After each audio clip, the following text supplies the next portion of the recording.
ప్రభు అయిన యేసుక్రీస్తు వారి నామంలో మీ అందరికీ కూడా వందనాలు తెలియజేస్తున్నానండి. మొన్నటి దినాన్న పాస్టర్ అభినయ్ దర్శన్ గురించి చిన్న వీడియో క్లిప్ నేను పెట్టడం జరిగింది. ప్రియులారా, సాధారణ క్రైస్తవులు ప్రతి వాళ్ళు కూడా ఆ వీడియోస్ అలా పెట్టగానే మనం చూసి దిగ్బంధయ్యం. ప్రతి క్రైస్తవుడు స్పందించే రీతిలోనే నేను కూడా సాధారణ వ్యక్తిగా సమాజంలో క్రైస్తవుల పట్ల ఇలా ఎన్నో దాడులు జరుగుతుంటాయి కనుక జరుగుతున్న సిచ్యువేషన్ బట్టి మరి నేను కూడా సాధారణ వ్యక్తిగా నేను స్పందించడం జరిగింది. అభినయ్ దర్శన్ అంటే ఒక గౌరవం నాకు ఉండేది.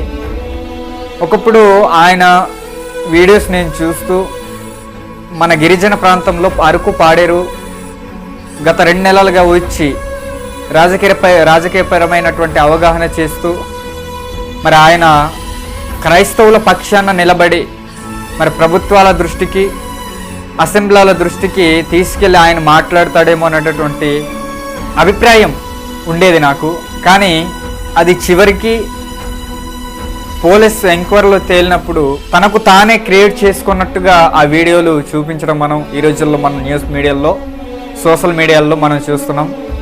కనుక ప్రియులారా, ఒకప్పుడు ఈయన గురించి మంచి అభిప్రాయం ఉండేది. కానీ తనకు తానే ఈ వీడియోలన్నీ కూడా సృష్టించుకొని క్రియేటివిటీ చేసి ఒక ప్లాన్ పరంగా తనకు తానే ఆ దాడిని చేయించుకున్నట్టుగా క్రియేట్ చేసి క్రైస్తవ సమాజం యావత్తుని ఇలా మోసం చేయడం అన్నది, ఇలా అభినయ్ దర్శన్ గారు ఇలా ఆలోచించడం ఇది చాలా తప్పు. దీన్ని తప్పుగానే ఖండించాలి ప్రతి క్రైస్తవుడు కూడా. గనక చాలామంది ఆ వీడియోస్ చూసి నమ్మేసామనండి. ప్రపంచ క్రైస్తవులందరూ కూడా ఆ వీడియోలు చూసి నిజంగా ఇలా జరిగిందేమో అనేటువంటి ఆశ్చర్యానికి గురిపడిపోయి చాలామంది కూడా చాలా రకాలుగా మనం స్పందించడం జరిగింది, బాధపడ్డం, ప్రార్థనలు కూడా చేసాం. కానీ అదే తరుణం తర్వాత ఈ వీడియోస్ అన్నీ ఫేక్, తనకు తానే సృష్టించుకున్న వీడియోస్ ఇవన్నీ నటన అని తెలియగానే క్రైస్తవ ప్రపంచాన్ని ఇంత మోసం చేయాలా?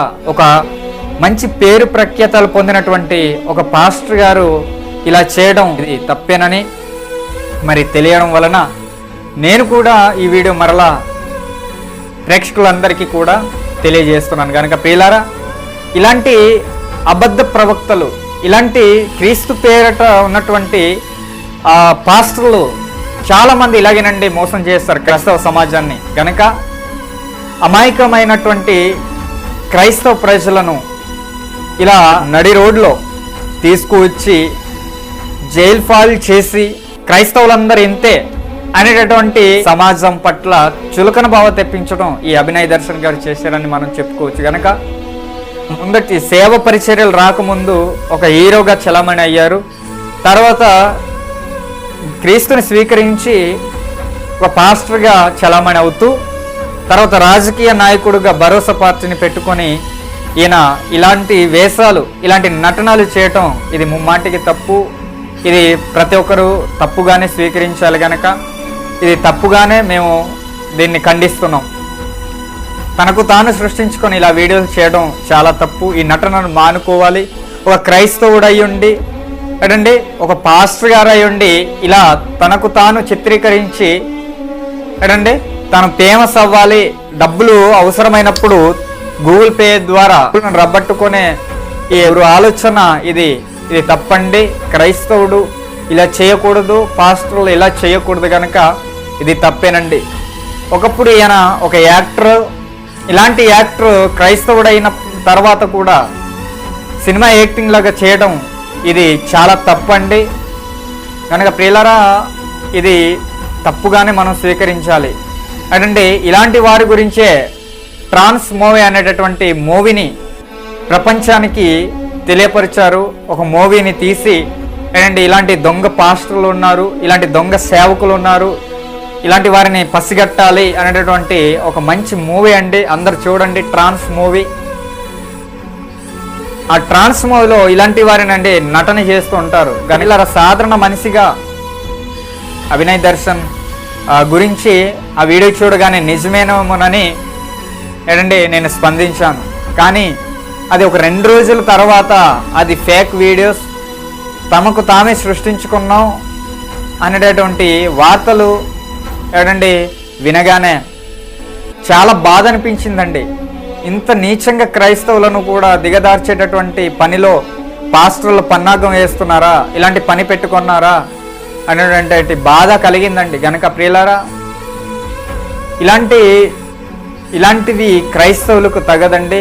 గనక మనం దేవుని వాక్యాన్ని, దేవుని మంచి వార్తను ప్రకటించుకుంటూ పోవాలి తప్ప ఇలాంటి నటనలు, సినిమా ఒక స్టైల్లో ఇలాంటి నటనలు చేసి ఏంటంటే మనం ఇది చేయడం చాలా తప్పండి. గనక ప్రియులారా, మొన్నటి వరకు నిజమే అనుకున్న వీడియో ఈ రోజుల్లో ఫేక్గా వస్తున్నాయి. గనక ఆయన చేసింది తప్పే అని ఒప్పుకున్నట్లు పోలీస్ శాఖ వారు వాటిని బయట పెట్టారు. గనక తప్పుగానే స్వీకరిద్దాం, అది అలా చేయకూడదు, చేసి ఉండకూడదు. ఈ ప్రేక్షకులు అందరికీ కూడా ఇలాంటి వాటిని ఇకపై నుంచి నమ్మకూడదు. కనుక ఇలాంటి వారి విషయంలో మనం జాగ్రత్త కలిగి ఉండాలని కోరుతూ క్రైస్తవ సమాజాన్ని అందరికీ కూడా మరలా ప్రభు అయిన యేసుక్రీస్తు పేరిట వందనాలు తెలియజేసుకుంటూ ముగిస్తున్నానండి.